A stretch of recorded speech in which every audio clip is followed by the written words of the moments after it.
Hey, it's Dr. Jaime, and red light therapy has become the latest trend in biooptimization and in the beauty space. And you can find red light laser therapy offered at dermatology clinics, promising to reverse the signs of aging in the skin, treat acne, promote scar healing. Red light helps your mitochondria, you guys, and the mitochondria is in the skin cells, and it helps absorb those photons. And if we can remember from high school biology, the mitochondria is the powerhouse of the cell. It generates the energy for the cell to perform its functions. Some of the reported benefits of red light therapy include reduction of fine lines and wrinkles, treatment of acne, healing of scars, treatment of seasonal affective disorder, increasing the healing of wounds, reducing painful joint inflammation, and increasing the recovery time between your strenuous workouts. If you want the red light I'm using, you're going to want to shop Cozy Red Lights. At Cozy, they offer simple, non-invasive at-home red light therapy devices that are easy to use and effective. Their devices emit 660 to 850 nanometers of red light and near-infrared waves that are clinically proven to penetrate deep into the skin to exert effects on a cellular level. You can use my code DRFIT, DRFIT, to start your red light journey today. Go check out the Cozy Red Lights.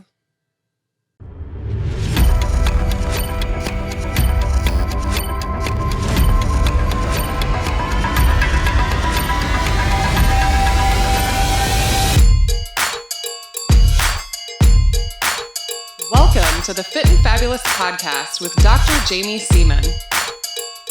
Hello, everybody. It's Dr. Jaime, and welcome back to the Fit and Fabulous podcast. It's so wonderful to have you here today. Thanks for everybody that has listened, downloaded, left reviews of all of our previous episodes. We really appreciate you all helping share these messages around the world. Well, I have a wonderful guest here today on the podcast. Dr. John Rusin is a sports performance specialist and injury prevention expert that has coached some of the world's most elite athletes, including multiple Olympic gold medalists, NFL, MLB all-star performers, and professional athletes from 11 different sports. Dr. Rusin has also managed some of the most successful barbell sport athletes in the world, including world record-holding powerlifters, CrossFit game athletes, and IFBB professional bodybuilders and physique athletes. His innovative pain-free performance programs have been successfully used by over 25,000 athletes, which has gained him the reputation as the go-to industry expert for rebuilding after pain, injuries, or plateaus.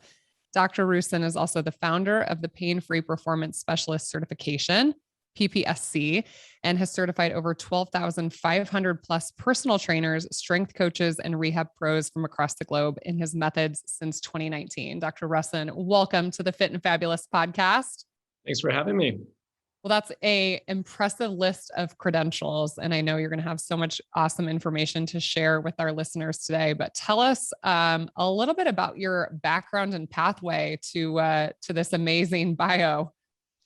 Yeah, well, I started off as a strength and conditioning coach, working predominantly in high performance athletics at the Division I university level, and then moving on into professional sports and then Olympic sport.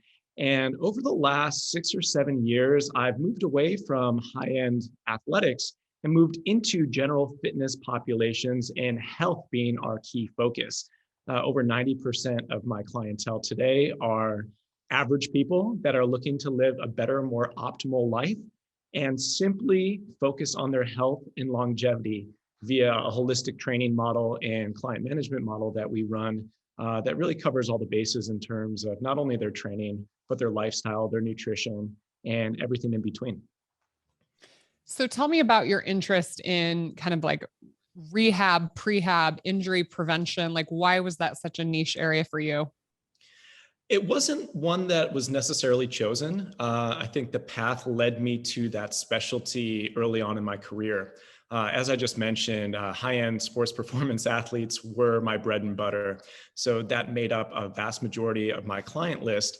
And when you make a couple $1 million a year on the field or court, it's extremely important that in the off season, you don't get hurt. And more so than that, you make sure that you can help mitigate the risk of injuries, pain, dysfunction, things that could take away from their availability in their sport via the training that we're doing together. So about 10 years ago, I figured, why are we treating high-end sports performance athletes any better than we are our general fitness clientele? Why can't we use these same principles to keep everyone healthy, everyone progressing, everyone consistent, so they can ultimately live a better life for whatever their goal is and whatever their lifestyle may have ahead of them. And those two things coming together were really polarizing via some of the content that I was writing, the courses that I was running, because prior to that, it's really been two different spectrums. We have the sports performance spectrum, which is we give up our health in order to optimally perform in our given sport. And then you have health, where you kind of give up performance just so you can maybe live a year or two longer. Why can't we have both? And that's the big premise that we're after. I love that because I was a collegiate athlete. So, at the time I'm training to perform, I was a collegiate softball player. So I'm training to be able to sprint between bases, to, have explosive movements. Then I came into my professional life and I went through a period of time where I stopped training, and now I'm training again since 2018. But I always joke, it's like, why do I lift? Like, why do I do what I do? It's because I might have to sprint up a staircase to go save someone's life. Like I want to be able to get up out of a chair until I'm, 90. Like, I think it's interesting when you think about like, why do we even exercise? Of course, everybody tells us it's good for our health, but I just think that perspective is so interesting, saying like, professional athletes train at this level. Why can't real everyday people, achieve this level of fitness in their life? What I are like that you asked that though. Why do we even exercise? Yeah. And for people like you and I and many of the listeners, it seems like a no-brainer. Exercise and eating well and managing your lifestyle, it should lead to a better quality of life and hopefully a better quantity of life in terms of your longevity. But this isn't the mainstream idea that's out there. We always laugh about the one Time magazine cover article that said, hey guys, exercise is good. We finally figured it out. We have enough studies to show that being physically active will help you in your life. This is only 3 years ago. And it's like, yeah, we've known this for hundreds, if not thousands of years. And it's just today that we're rewriting the principles of humanity in such a way that becomes very ambiguous and very confusing for the end user. So I think that stimulates another thought in my brain. Hundreds of, even, a couple hundred years ago, we didn't have, the modern day gym, you go in there and there is like this crazy amount of equipment with technology, even when it comes to resistance training, everything from bands to do kettlebells, do free weights, do machines. We didn't have that, hundreds of years ago. Like, where in the evolution of humans was it suddenly required to do this focused, intentional, aerobic exercise and resistance training? Or are we just so advanced, as humans now that this is like the next hack, the next level for longevity and performance? It's an interesting question because you can look at it and say that, hey, let's do what we used to do because we used to perceivingly live a better life in terms of our injury risk mitigations, in terms of our chronic disease preventions. But there is a double-sided sword to that. We need to take an appreciation for what we have today, but also know that today is far different than it was 200 years ago, 2,000 years ago. And I would argue it's even different than it was a decade ago. With the inception of the prevalence of handheld technologies in general, sedentary living, the de-evolution of our food systems here, especially in the westernized culture, we need to be doing things a little bit differently today than we did in the past. But I think in 2022, almost 2023 here now, we've almost forgotten about the physical properties that are very unique to human beings, no matter where they were in their evolution as a species. And many of these unique properties are being devalued today. Things like quality food sourcing, things like just general movement bases, and being able to have a body composition that won't set you up for chronic disease and problems down the line in terms of your general health metric. These things are a natural evolution, but I don't necessarily think that the there's many different things that you can do in the gym today, but I don't necessarily think that that's a problem. I think that it's just a very cloudy, it's a very noisy arena today with the combination of options out there, but also the infiltration of poor information that gets the loudest voice on things like social media. Yeah, I was just about to ask in 2022, what are most personal trainers doing wrong when it comes to helping the masses of people? It's tough. Personal trainers, we're a service-based profession. So very rarely is somebody in it for themselves. We are there to help our clients live a healthier life, chase down their goals, and hopefully stay consistent with the physical practice that can serve them for the rest of their life. But it's tough because when you have a consumer come into you, like a client that comes into personal training for the first time, their perception of what they need or what they think they need may be polar opposite to the realities of what will get them to that goal or will get them to feeling that they've made progress. And we're always in this balancing act between giving people what they want, but also delivering what they need so they can consistently stay active enough to sustain a goal or sustain a lifestyle for more than 6 to 8 weeks. Because right now in the fitness industry today, we are seeing that new personal training clients that are coming in brand new to work with a trainer are burning out or breaking down due to mental or physical injury 50% of the time at a 6.5 week timetable. Whoa, so 1 out of every 2 people is essentially ending back up on the couch. And that to me is unacceptable. But it's not only on the backs of the personal trainers and coaches, it's also having to do with the information that has been pushed into the mainstream media that is hitting the lay person, but also that person's expectations in general of what is achievable in a couple workouts, what's achievable in a month or 3 months or a year, because we are in a hot and fast society that wants things now, that has no patience. And when it comes to revolutionizing and sustaining the way that you're able to live your life, we have to persevere and we have to be patient and we have to be able to deal with enough short-term discomfort that we can have long-term success with whatever the modality is that we're using. Yeah, I think that I see that daily, like in my patients. And I saw a social media post that you had of yours about how to embrace short-term discomfort for like long-term results. I'm an athlete. I'm competitive. I love going into the gym and having just that total, lion mentality, one more rep, feel the burn. But I think for most people, they don't like that feeling. And I think it's hard for people to understand that most of the change happens after they feel that feeling. Can you kind of describe on a physiologic level, like why that discomfort is necessary?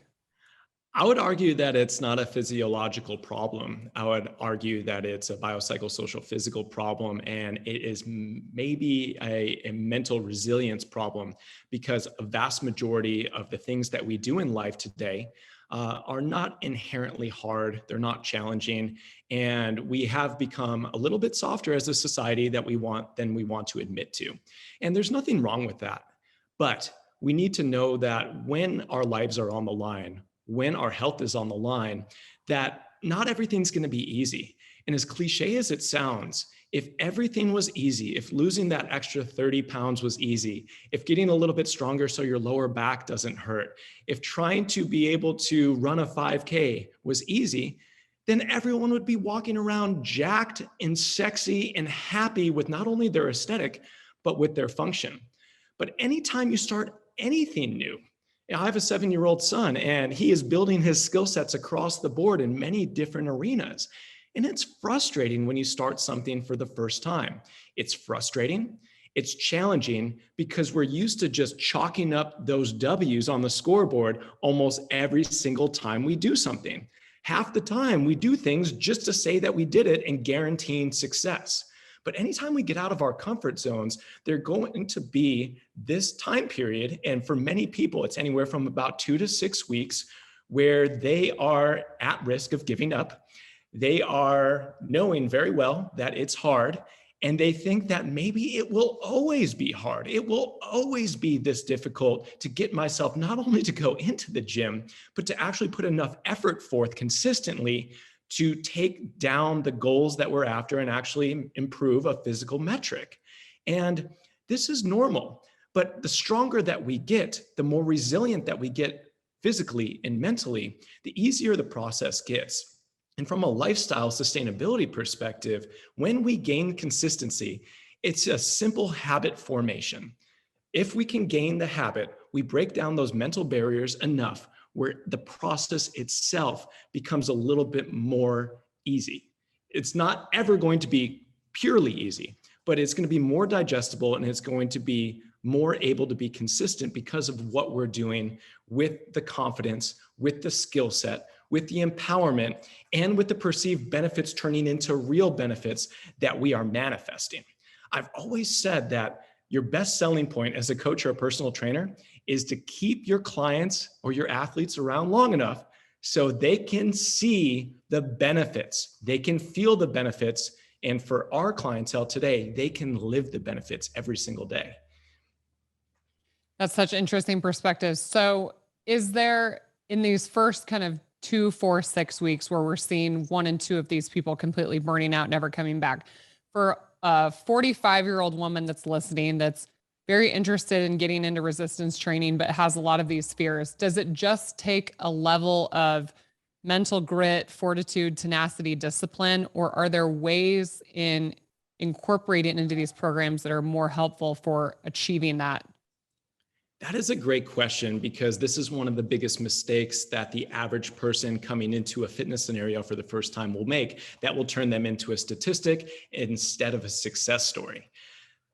Our thought that we are going to go from nothing, something brand new, I've never strength trained in my life, to, you know what, 6 days a week, and I'm going to do 2 hours in the gym all 6 days. And I'm going to have 1 recovery day where I can just, eat whatever I want. And I'm going to put this on repeat and I'm going to get to my goals quicker.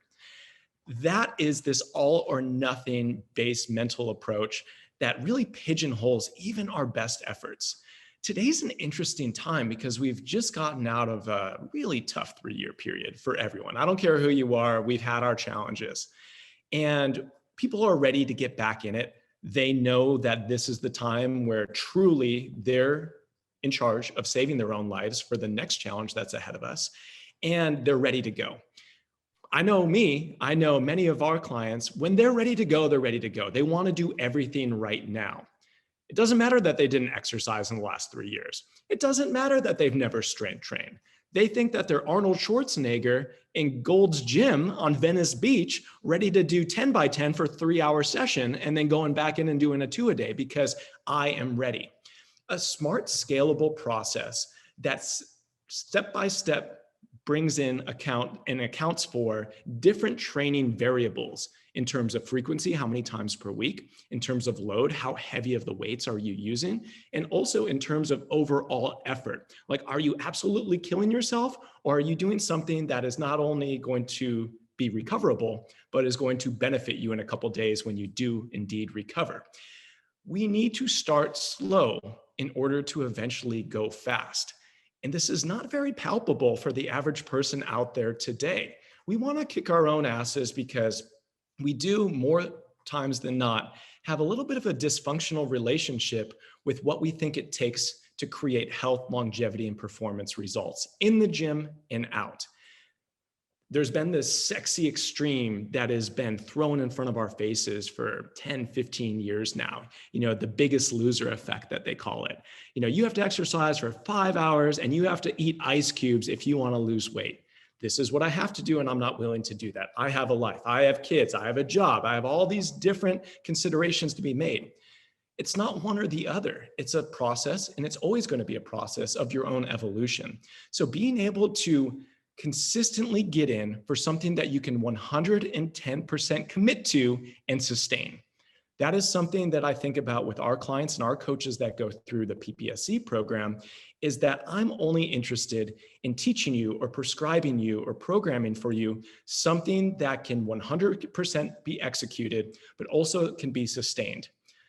We are in the polar opposite mindset of the quick fix or the non-sustainable type programming. It just doesn't work out long term.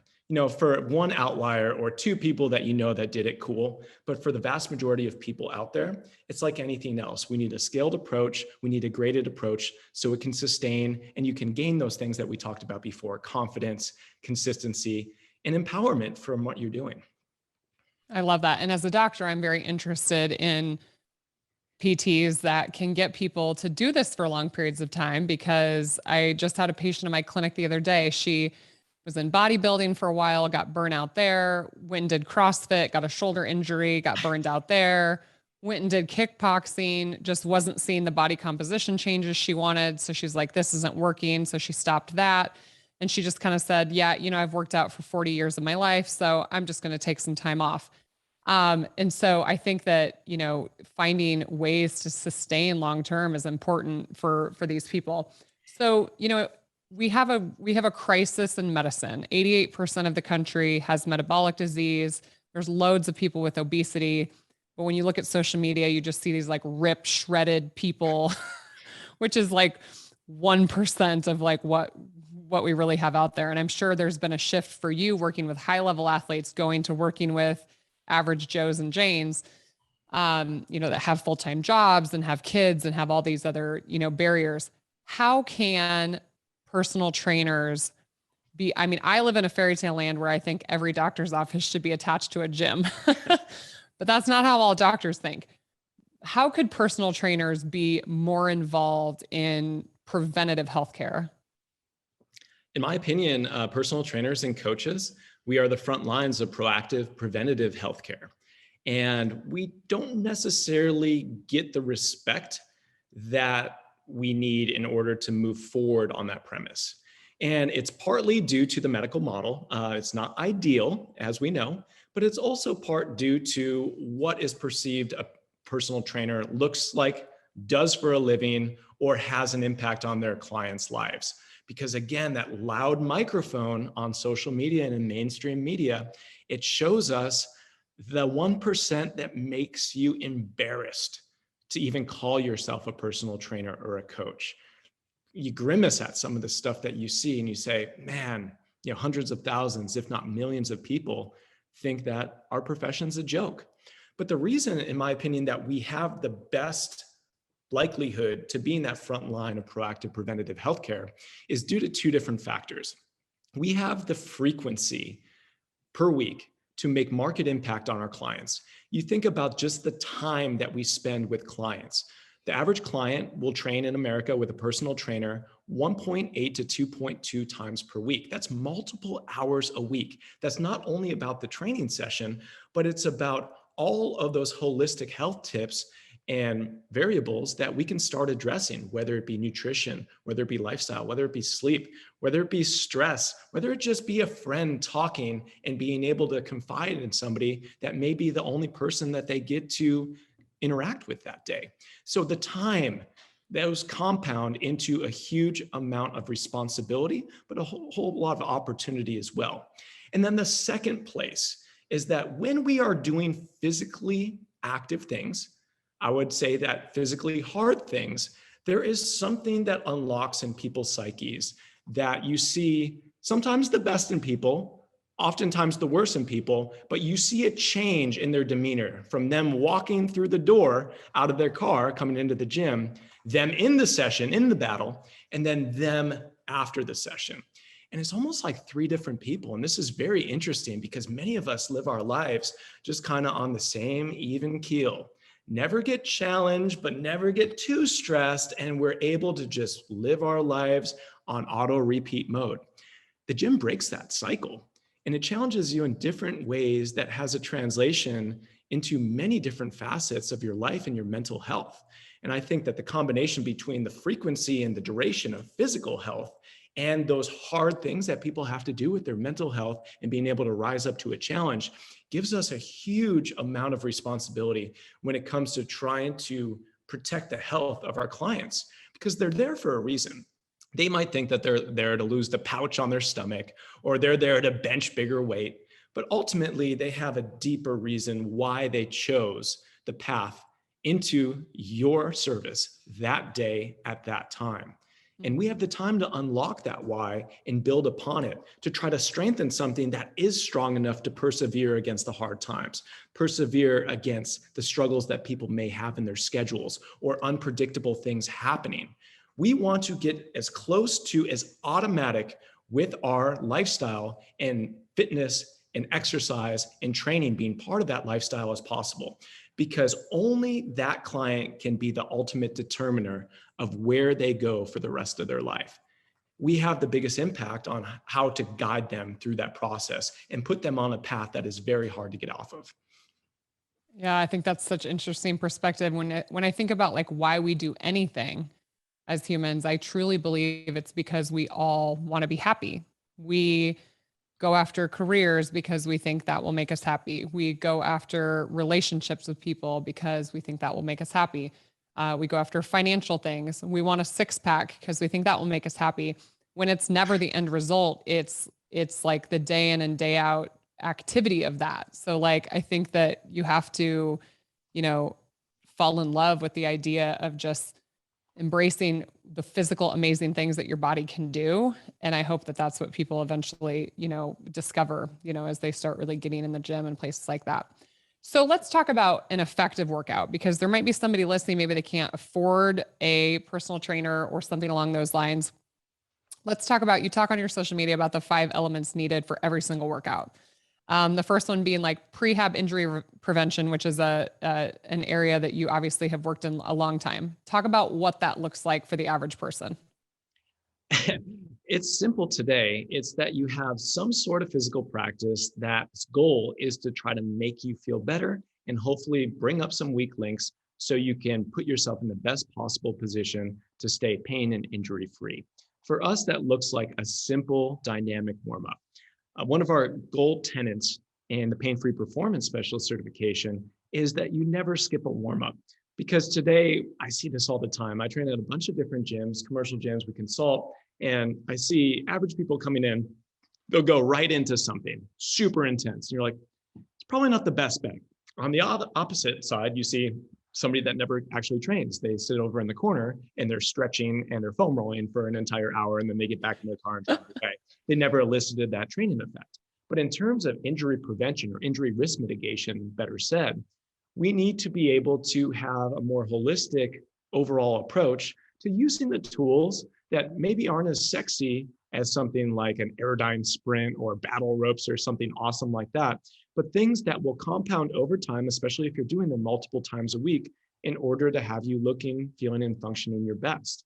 Our warm-ups take about 10 minutes, and they are multimodal, meaning that we're going to be doing a bunch of different modalities and techniques in order to create this synergy effect of having you feeling your best, having you functioning your best before you actually get into anything that may be challenging in terms of having your heart rate elevated, in terms of working with load or weights that day. We just want to be best prepared for the challenges and the demands that we have planned in that workout. So you're saying it's a little bit more than just jumping on the treadmill for 5 minutes before you go lift weights. A little bit more than that, but today I would probably take the treadmill over nothing.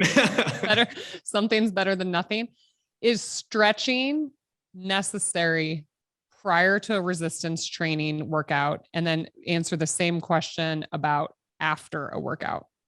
It's not necessary, but I think that sprinkled into a warm-up, it can be very advantageous. Our best recommendations is anywhere from like 1 to 2 minutes of targeted stretching on places that are simply chronically tight. If you're wondering what's chronically tight on me, probably 80% of people walking America today will have chronically tight front flexors of the body. So we're thinking about like the hip flexors and maybe the front sides of the shoulders and the chest. Anytime that we can open up those areas that have been closed down chronically due to seated positions and handheld technologies, that's going to be a win. So putting 1 to 2 minutes in there, that can open us up so we can function a little bit better when we get into the workout.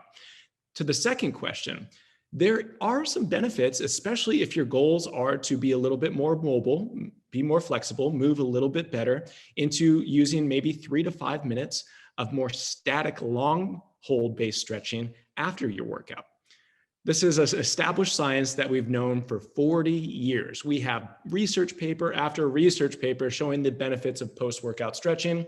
Nothing new, but what is old is new again in the Instagram age. So I'm glad we're talking about it. Fascinating. Do the simple things. Okay. Number 2 is power. What does that mean? Power is doing something that has an explosive or a speedy intent to it. So this isn't just massive box jumps for athletes or power cleans with Olympic lifting.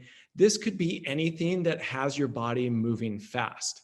So we will grade power, not as power lifting, but as power and performance. So many times this is just something that you get a little bit more twitchy with. You can move your body a little bit faster with. And the key here is to try to potentiate the central nervous system.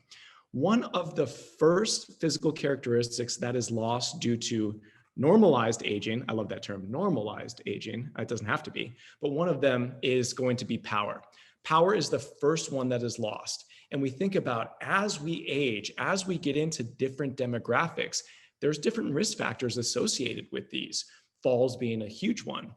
Power for a 65-plus-year-old client that is looking to get back into a fitness scenario may be looking like having the agility, having the speed in order to not fall down if they trip over a curb, being able to change their foot position in a fast, ballistic, explosive way to save themselves from toppling over.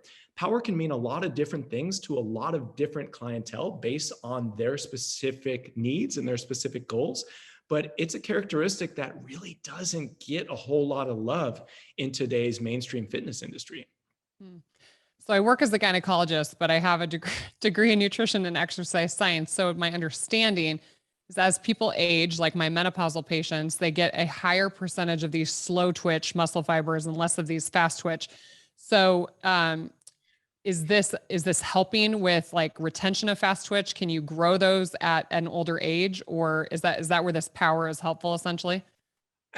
I would argue that you're not going to have a whole lot of conversion from fast to slow twitch. You have these intermediate fibers that can be converted one way or another. But I would argue just anecdotally from my work with my clients and our coaches is that it's from learned disuse. Simply put, something that you have not been challenged with for a long time, that you don't have the skill to execute, is going to be very hard to execute when you're forced to. So just from a learned disuse perspective, power is reduced because if you ask the average 65-year-old American, when's the last time that they moved quicker than a walking pace, it's going to be very, very low percentages. So just being able to open up their skill sets specifically, maybe not changing their muscle fiber physiology, but just changing their skill sets in their brain to be able to rise up to an occasion. That happens with practice, skilled practice. Love that. Okay. Third component of effective workouts, progression. Tell people what that means. We all know that person that goes into the gym and they've been doing exactly the same workout for the last 10 years. They don't necessarily look any different. They don't really function any different. They may be functioning worse, but hey, they're there and they think that just walking through those doors, jumping on that treadmill, putting it to a 5 incline and walking for 60 minutes is all they need to combat the harsh realities of today. And that's just not true. We look at this as almost living in a physical purgatory. We need to be changing some things. We need to be progressing, especially when it comes to strength training, in order to continue to get the benefits. Our body is smart. I would argue that our body physiologically is smarter than our brain is. And it will not change unless new demands are placed upon it. So when we think about placing new demands upon the body, that is essentially the stimulus that is needed in order to continue to progress, or even having a win being reversing the aging process or stopping the normalized aging process in its tracks. So you can function the same at 50 as you did at 30. You can function the same at 70 as you did 50. This is 100% possible, and we see it every single day with our clientele. But it takes a little bit more of a calculated approach where we're always putting those new demands on the body so we can build the skill sets, we can build the hardware, the software, and eventually be able to be a more resilient human being in the process. Love that. Okay, element 4, pump or hypertrophy. Yeah, muscle building. Building muscle is not just for bodybuilders. And it's not something that women should be shying away from because they're too worried about getting big and bulky. Man, that is a zombie lie that refuses to die the last decade or so in our fitness industry. Building muscle is one of the best possible things that we can do for our health and longevity. The more muscle mass that we have on the body, the more strength and power potentiation that we have functionally. The more muscle mass we have on our body, the better our metabolic rate is, meaning that we can simply burn more calories from exactly the same sort of lifestyle as we would if we had less muscle mass. And muscle mass tends to make us look a little bit sexier. I may be biased here, but there is something that is aesthetically desirable about somebody that not only is strong and resilient, but looks strong and resilient as well. It comes with a mental and a psychological benefit of being confident in the way that you look and the way that you carry yourself. So building muscle and getting those pumps and being able to chase higher reps and getting the burn and all that stuff, it's not just for bodybuilders, it's for everyone. We have clients in all walks of life that are chasing this multimodalic approach and training all these physical characteristics simultaneously. And muscle building is a big thing there. And as you get older, as you get into your 5th, 6th, 7th decade of life, muscle preservation is really the key to this all. Because the more muscle that we can preserve, a lot of our vital health metrics that are associated with that will also increase. So I always say a stronger, more muscular person is going to be a healthy, more resilient person at any age. And that is going to hold true with all other variables held equal. I could not agree with everything you just said. I was about to start slow clapping over here. Ladies, you've got to focus on muscle building. I love Dr. Gabrielle line, we're not over fat, we're under muscled. And it's really true. Kind of on that same note, can you touch, I feel like women in particular are very focused on cardiovascular training, just getting on the treadmill, the elliptical, shying away from the weights. Can you talk about why that is not an effective strategy for training for health, longevity, and performance, just doing cardio? Just doing cardio is one piece of the equation.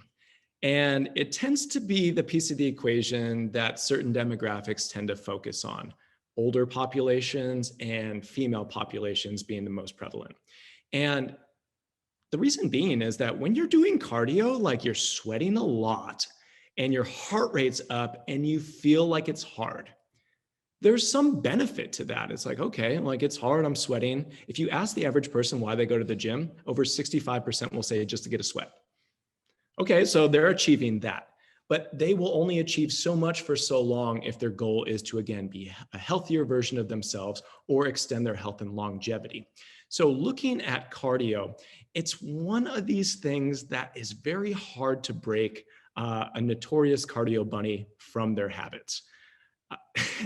I go to a gym consistently a couple times a week, and I see the same lady on the same machine doing the same speed and the same incline every single day that I'm in there. She's able to read novels on this thing, but it's the same over the last 2 years. I've never figured out how people read books while they do. Yeah, it's unbelievable. It's like her head's going like this, but she's able to read still. It's really intriguing. But being able to have a more well-balanced program is going to help because it leads to, again, what we just talked about: power, strength, muscle mass. Cardiovascular and conditioning-based workouts don't necessarily directly correlate into those 3 metrics, but also we need to think about our body being smart and adapting to the demands that it has had. So if it's only a cardio demand, our body is most likely going to give up muscle mass, and it's going to go in preservation mode. For many people, it turns into the awful skinny fat appearance, and it turns into them being chronically fatigued and broken down. Another association with especially cardio that is done in one form, like say running only or elliptical only or biking only, is that we tend to battle chronic injury problems with repetitive motions on that specific cardiovascular exercise. You think about something like strength training. If you do a huge workout, maybe you only do like 50 or 60 reps on your chest or something like that. You think about a run, you're doing thousands, if not tens of thousands of reps. And that eventually will take its toll on the body. So we need to have some sort of movement practice that can counteract a cardio heavy program. And I'm not saying not to do cardio. A lot of people do it for mental and emotional benefit. I have clients right now that do that, and I'm all for it. I'll have clients that come in to work with me and they say, hey, I need to run twice a week because it helps me get my mind right.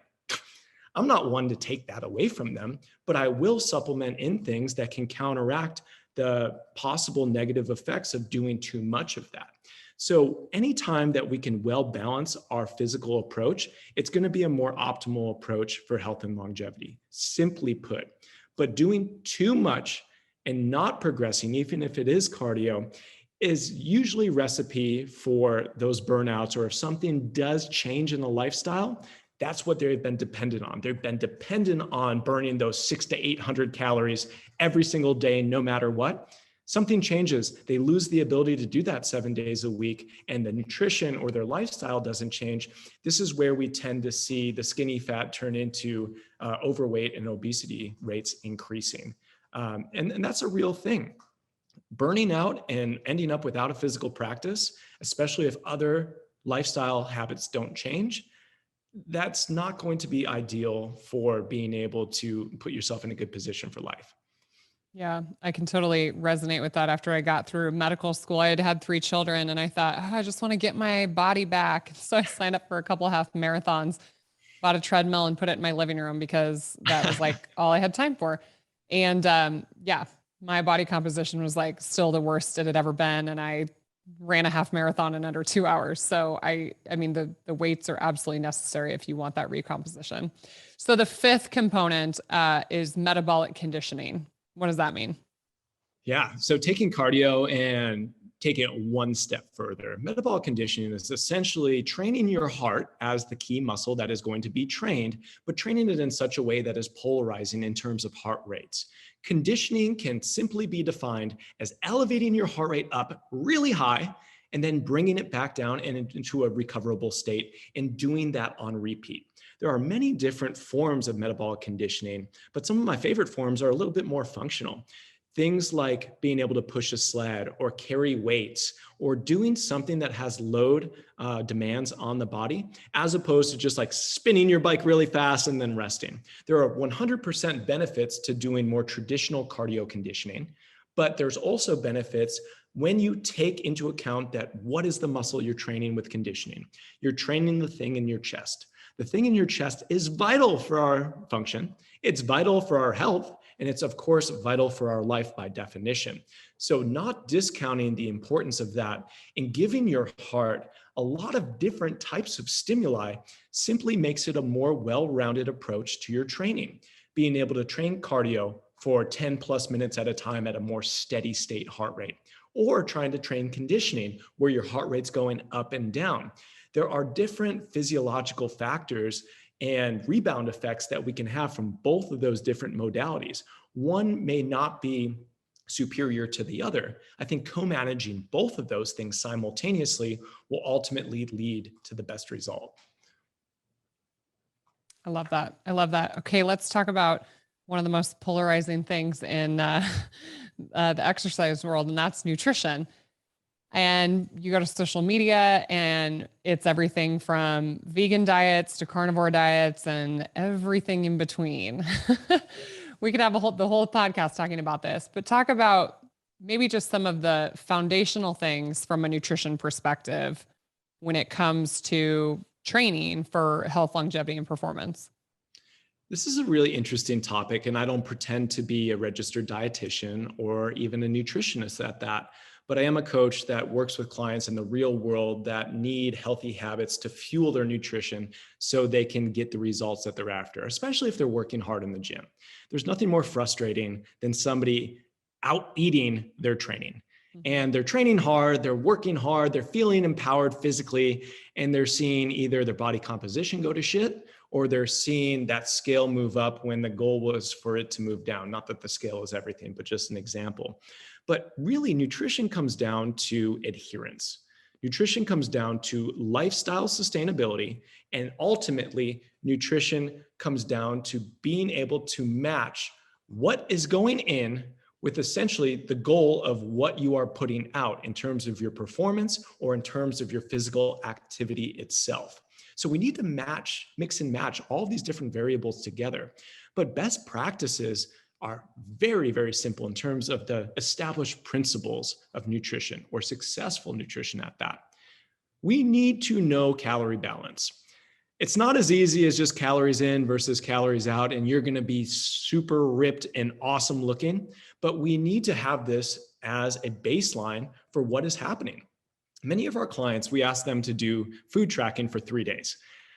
No idea what is coming in terms of their overall caloric intakes, their protein consumption, and a lot of these other different factors. It's like an epiphany. It's like, oh, I didn't realize I ate 4,500 calories yesterday. I thought it was 2,000. And we see this time and time again. People overestimate what they're burning in the gym or their lifestyle, and then they underestimate what they're eating. And the data on this is crazy. They're overestimating what they're eating or what they're burning by 2.5x, and they're underestimating what they're eating by 2x. So you multiply those together and you're like, man, we're not even close here. It's Can't like, balance the bank account. How much we train, like we cannot come back from the surplus. So knowing what's going in and going out, very, very important. More specifically, what's coming in, because what's going out is a little bit more subjective. And I'm not a huge fan of like these exercise trackers. Throw them in the garbage because it's going to be so variable person to person. Next one, established principle. I don't care if you're a vegan or on the carnivore diet. Focus on intakes of whole foods based diet. And every time I put that on Instagram, people are like, I can't afford to shop at Whole Foods because it capitalizes it. I'm like, no, that's a name brand. I'm talking about the Whole Foods, what it's named after, not the store, but the actual food itself. If you have more than one ingredient in something, it's not a whole food. The ingredient is the whole food itself. So we're talking about being able to eat fruits and vegetables and grains and meats and protein sources, fish, that are all one ingredient. Okay, so less processing, more whole foods. That is going to be a strong principle that will stand up across any spectrum or interest that somebody has in terms of their diet.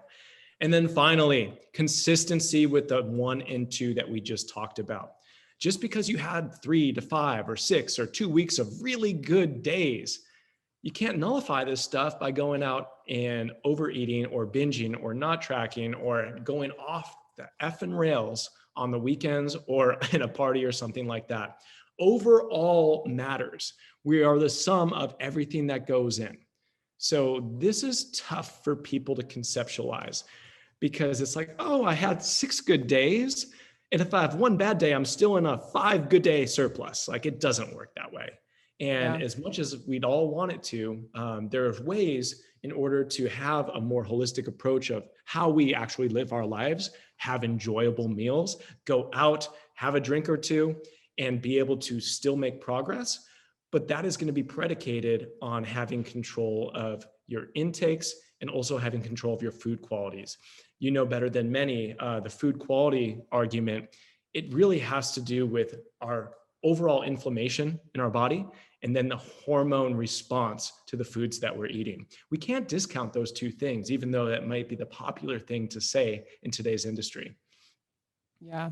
I had this patient recently that came in and she's like, I'm exercising. I'm doing well most days. And she says, and then as soon as I get stressed and I don't feel good, I start eating like a trash panda. And I just started laughing. That's a raccoon for people that don't know. But it is true. I think it's a mindset more than anything. But I think we have to understand the ramifications of continuous dietary excursions. They can be super harmful because, like, let's say you're eating a low carb diet and then all of a sudden on Saturday, you just pound a box of cereal and eat a pizza.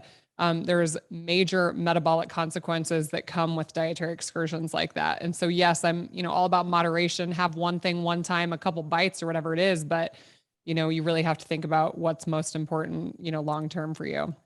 Yeah. Okay. Go ahead. Based on those principles that we just talked about too, if we haven't noticed, we're really losing the battle in nutrition and also as it pertains to overweight and obesity rates here in America. So much so that in the next 5 to 10 years, if we just don't get any fatter, that would be like a massive high five moment for everyone in the industry. So we're really coming up with some challenges. And there's really no quick fix secrets that will get you down weight or will recomposition your body in record time.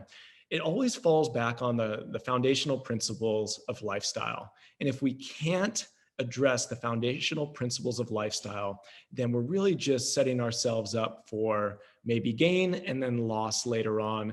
That is super frustrating. And we get into this yo-yo cycle. So being able to just control the simple variables, fine tune those simple variables, and then consistently make step-by-step approaches to really improve upon them, that needs to be the focus. Because isn't it so easy to just say, oh, do this diet and you're going to lose 20 pounds, you're going to look awesome. It just doesn't exist. Yeah. I mean, the only magic is consistency. And here's like how I kind of think about it. When you're young, you have a huge leeway of, dietary excursions, not training. I mean, like a 20-year-old male can get away with drinking beer and eating pizza and he's training, but he's still got a good level of metabolic health. As we age, that gap starts to really narrow, especially for women, especially postmenopausal women, where if you truly desire optimal health, longevity, you are going to have to cut things like alcohol, processed foods. Like you don't have that leeway. As we age, our metabolic resilience is just way less. And so, I mean, but we're seeing younger and younger and younger people with obesity and metabolic disease. So it's becoming more of an issue earlier. And I think it's probably, as an OBGYN, I think there's probably some epigenetic changes and microbiome and things that we probably don't even fully, understand at this point. But okay, let's talk about sleep. Probably things that PTs aren't always, addressing with their clients, but can have a huge impact. What role does sleep play in exercise performance, health, longevity? Sleep's the foundation of recovery. It's the foundation of regeneration. So without sleep, there's very little that we can do optimally, put straightforward. We try to maximize not only the quality of the sleep, but the quantity of the sleep with our clientele. And I hate this argument because I don't know many clients of mine over my career that had a problem with sleeping too much. Many times it's piss poor quality sleep and they are sub 5 hours, and they're just simply not getting the recovery mentally or physically that they need in order to stay on track with whatever their goal may be. And this is a tough one because, again, we're living here in America where we want to do things now. We think that sleep may be something that is for weak people. I've heard that one many, many times. I don't need sleep. Everyone's the outlier. Oh, I don't need 8+ hours. I'm the outlier. No, you're not. It's something that we need to be addressing. And I would argue that it's the second most important point to address, first being mental health. So with sleep, it is another tough one because rolling around in your bed, not being able to fall asleep or waking up multiple times per night, especially when you're trying to establish different habitual changes in your sleep hygiene, it can become very frustrating, and it can definitely mess with upstairs a little bit more than even something like training or nutrition. Many people deal with chronic sleep deprivation issues that they may not even realize that they're dealing with. And especially with our clientele and our coaches, we see the fact that people have not slept in such a long time that they can't even remember what it feels like to wake up rejuvenated, regenerated, and recovered to the max. It's almost like they're operating at a 4 out of 10, thinking that they're at a 9 out of 10 for decades of their life. And I think that that is the one X factor, is if we can optimize sleep, everything seems to go a little bit better. They can train harder. They have the energy to be more consistent. All of a sudden, we don't have these weird cravings and we're not in the kitchen at 2 a.m. like looking at the Oreos. There's a lot of different factors that sleep can optimize. But again, what is less sexy than sleep? maybe mental health, and that's the number one. So these are tough conversations that we need to be having. And it's not a, hey, we're going to take you from 5 to 10 hours overnight. This is, again, a process that is highly, highly determined based on the rest of the lifestyle. So I look at sleep as the culmination of everything that you did throughout the day and the day before. What did your exercise look like? What did your non-exercise based movement look like? What did your nutrition look like? What are your relationships and your mental stress levels looking like? All of that stuff leads into, how are you preparing to sleep? And are you actually sleeping? What's the quality of that sleep? And then that becomes a very vicious cycle for many people that is hard to come back out of. I know you said you hate the wearable devices as far as tracking caloric expenditure, but do you think there's a role, with new technology as far as wearable devices for like recovery, heart rate variability, sleep? Like, do you see that playing a role? Huge role. One of the biggest reasons I don't like to have technology on clients while they train is they turn the workout into a number contest. How many calories can I burn? Hence why people are going on the treadmill and cardio bunnying it for the last 10 years. But in terms of wearable technologies for sleep, totally different ballgame.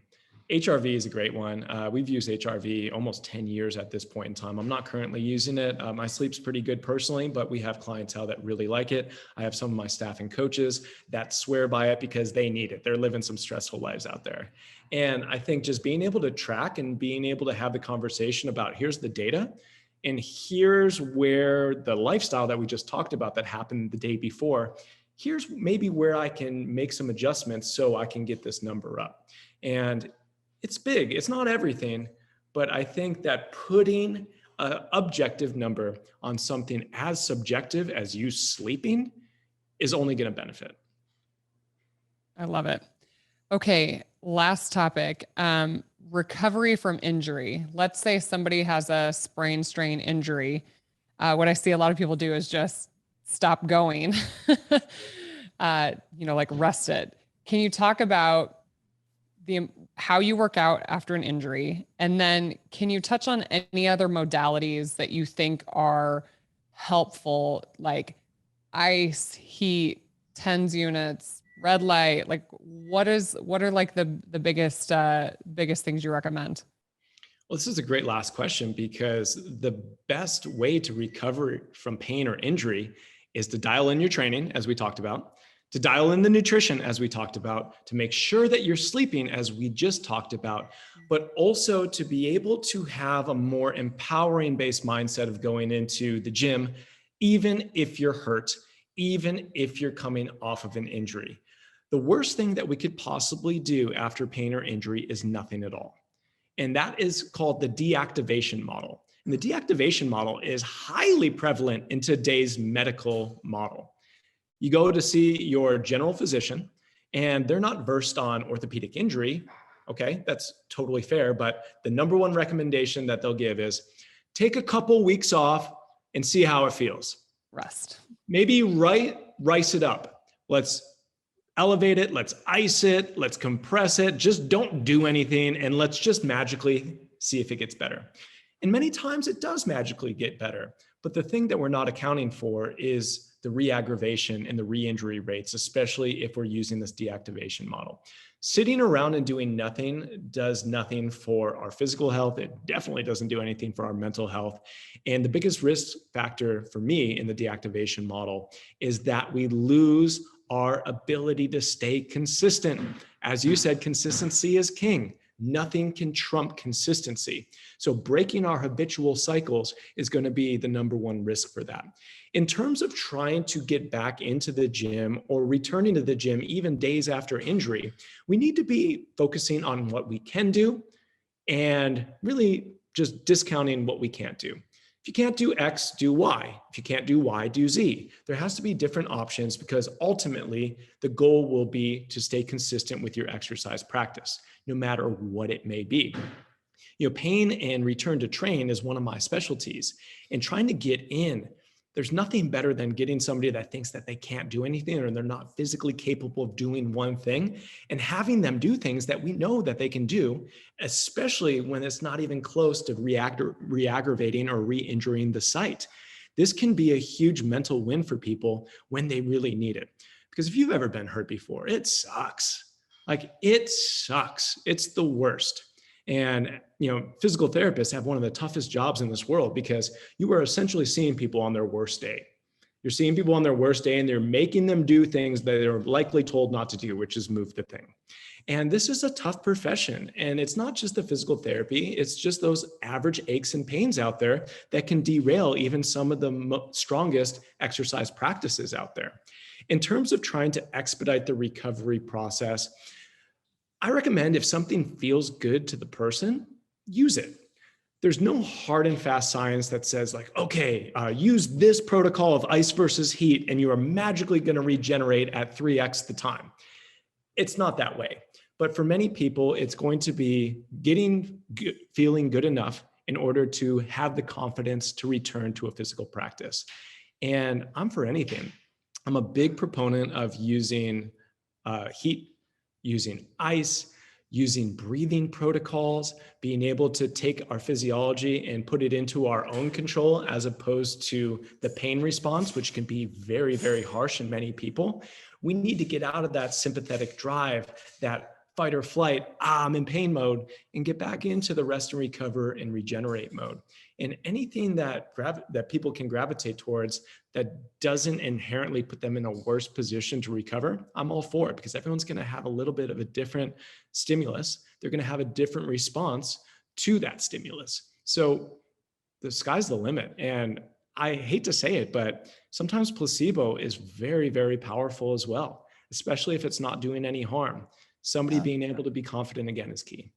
I love that. Yeah. I had a patient the other day told me about a book called You Are Your Own Placebo. And it's incredible. Like, what if your brain, believes the belief in it is so much more important than the actual, treatment sometimes.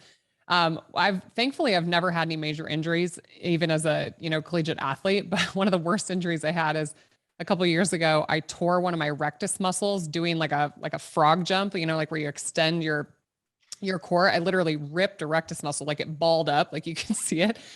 I mean, you have no idea. You literally use your core for everything, like trying to work out through the recovery. It was so awful. It was like, I couldn't even do a tricep extension because it required my core. It was a tough one to come back from, but it's fine now. You will survive. Okay. So I end every podcast, you guys, with the semen analysis, as if I somehow have to convince you of the benefits of resistance training and exercise. In 2022, there was actually a systematic review and meta-analysis. It was in the American Journal of Preventive Medicine and was looking at analyzing the relationship between resistance training and all-cause mortality, cardiovascular disease, and cancer mortality.